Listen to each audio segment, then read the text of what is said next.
पंकज जी कोटा से। राधे राधे राधे महाराज जी।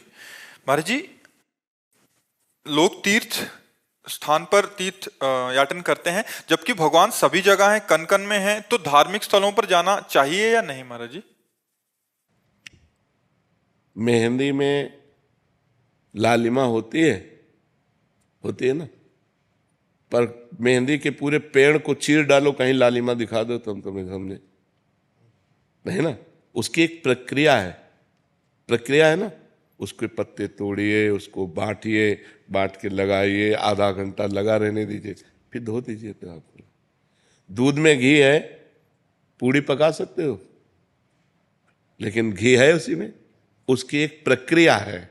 उसको दही बनाओ, मंथन करो, मक्खन निकालो, फिर उसको तप्त करो, तब वो घी बन जाएगा। समझ रहे ना। ऐसे परमात्मा सर्वत्र है। चीर फाड़ डालो किसी को कहीं भी अगर मिल जाए तो बताओ।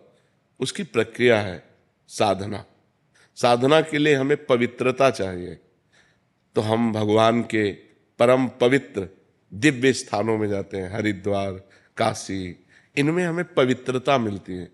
जब हमारा हृदय पवित्र होता है तो हमारे अच्छे भाव होते हैं, तो वो भाव भगवान को समर्पित हो जाते हैं और हमें भगवान का अनुभव हो जाता है। जब हमारा भाव बन जाए ना, तो हम कुत्ते से भी भगवान प्रकट कर सकते हैं।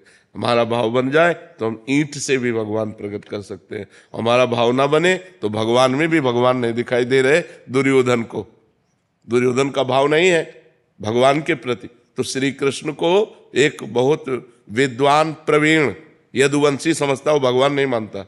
दुर्योधन भगवान नहीं मानता। जब भगवान ने विराट रूप दिखाया तो बंदी बनाने की कोशिश की।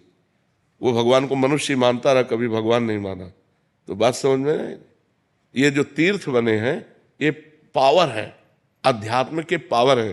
जैसे गंगा जी नहा के आप देखो कैसा लगता है, एकदम फ्रेश, लेकिन नियमानुसार। अब गए कुल्ला कर रहे हो, थूक रहे हो और मल रहे हो, साबुन लगा रहे हो, कोई अनुभव नहीं होगा।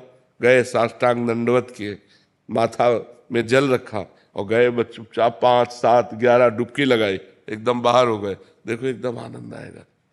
वृंदावन आए हो, परिक्रमा लगाओ, बिहारी जी के दर्शन करो, किसी का दिया हुआ कुछ खाओ मत, रजरानी लगाओ, नाम जप करो। जब जाओगे तो एक अच्छा अनुभव होगा, एक आनंद अनुभव होगा। अब यहीं आओ, इधर उधर सब गंदगी करो, तो जब जाओगे तो कुछ हाथ नहीं लगेगा। ये परम पवित्र स्थान बनाए गए हैं कि हमको अध्यात्म का सहयोग मिले। हमारे जो गलतियां हो गई, पाप हो गए, वो नष्ट हो जाए। भगवान सर्वत्र है, पर जैसे दूध में सर्वत्र घी है, दूध से काम नहीं चल सकता, उसका प्रक्रिया। तो ऐसे प्रक्रिया का मतलब साधना।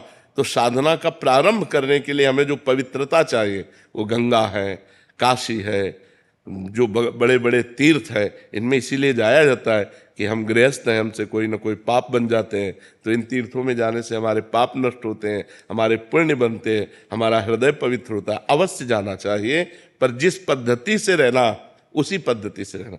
हर तीर्थ में एक दिन उपवास करना चाहिए। अगर 3 दिन वास करे तो एक दिन उपवास करना चाहिए, दूसरे दिन फलाहार करना चाहिए, तीसरे दिन अन्नाहार करना चाहिए। एक दिन तो प्योर पूरा ऐसे जल पे रहना चाहिए, या ऐसे कष्ट सहना चाहिए तीर्थों में जाकर। एक दिन उपवास करो, वृंदावन की परिक्रमा करो, बिहारी जी के दर्शन करो, यमुना स्नान करो, यमुना जी के पास बैठकर नाम कीर्तन करो, नाम जप करो, ये कमाओ।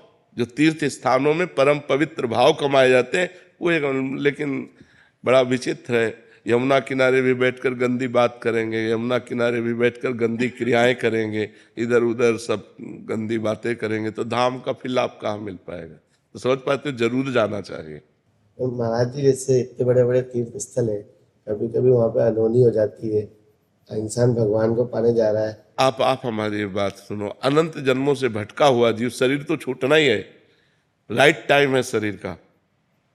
और अगर वो हरिद्वार में शरीर छोड़ता है, वो वृंदावन में शरीर छोड़ता है, काशी में छोड़ता है, तो उसे भगवान की प्राप्ति हो जाएगी।